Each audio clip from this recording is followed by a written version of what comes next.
নমস্কার বন্ধুরা, আপনাদের সঙ্গে আমি মিতা। মা আছি তো আমি উইথ ভিল ফুড চ্যানেলে আপনাদের স্বাগত।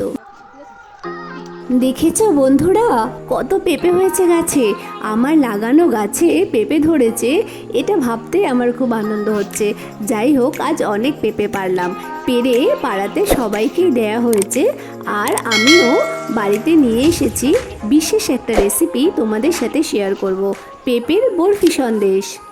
প্রথমে পেঁপের বোটার অংশটা আমি কেটে বাদ দিয়ে দেব।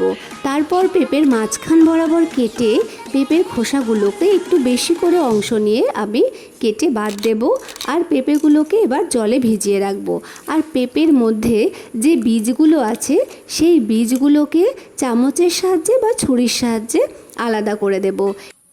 এবার পেঁপের টুকরোগুলোকে স্লাইসারের মাধ্যমে ভালো করে ঘষে নিতে হবে বা কুড়ে নিতে হবে। এবার এই কোড়া অংশগুলোকে জলের মধ্যে ভিজিয়ে ভালো করে ধুয়ে নেব আর ছাঁকনির মধ্যে রেখে দেব যাতে জলটা ঝরে যায়। এবার কড়াইতে বসিয়ে দেব জল গরম হতে। জল যখন ফুটে যাবে তখন আমি এই পুরনো পেঁপেগুলোকে এর মধ্যে দিয়ে একটু সেদ্ধ করে নেব।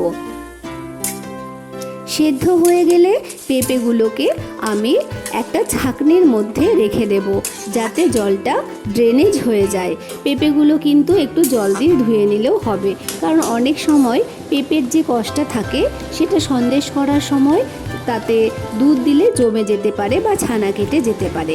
যাই হোক, এবার আমি কড়াইতে দুধ বসিয়ে দেব। এখানে আমি 1 লিটার দুধ নিয়েছি। এবার এই দুধটাকে একটু ভালো করে জাল দিয়ে ঘন করে দেব। আর 1 লিটার দুধে আমি 2 কাপ চিনি ব্যবহার করেছি।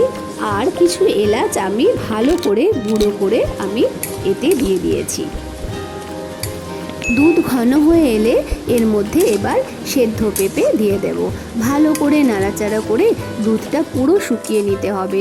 এবার এর মধ্যে কিছুটা নারকেল কুড়োনো দিয়ে দিতে হবে। নারকেল কুড়োনো তোমরা যদি বাদ দিতে চাও তাহলে বাদ দেবে। এর মধ্যে কিন্তু চিনি ছাড়া গুঁড়ো দেওয়া যেতে পারে, কিন্তু চিনি দিলে খেতে একটু বেশি টেস্টি হয়। দিয়ে দেব 1 চামচ ঘি, দিয়ে নাড়াচাড়া করে ভালো করে শুকনো হয়ে এসেছে। এবার একটা থালার মধ্যে ভালো করে ঘি মাখিয়ে মিশ্রণটাকে থালার মধ্যে নামিয়ে ভালো করে খুন্তির সাহায্যে সমানভাবে বিছিয়ে নিতে হবে। কিছুক্ষণ পরে ঠান্ডা করে ছুরির সাহায্যে বরফি আকারে কেটে নিয়ে গার্নিশিংয়ের জন্য কিশমিশ দিয়ে সাজিয়ে তৈরি পেঁপের বরফি সন্দেশ। মা, পেঁপের এই বরফি সন্দেশটা খেয়ে দেখো তো কেমন হয়েছে।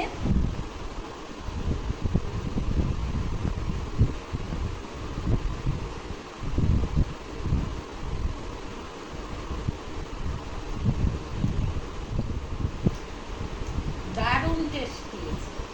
তোমরাও বাড়িতে বানাইয়া খাবে। তোমরা সবাই ভালো থাকবে। বন্ধুরা, ভিডিওটা ভালো লাগলে লাইক, শেয়ার, কমেন্টস করো। সাবস্ক্রাইব করতে ভুলে যেও না। বন্ধুরা, পাশে থাকার জন্য ধন্যবাদ।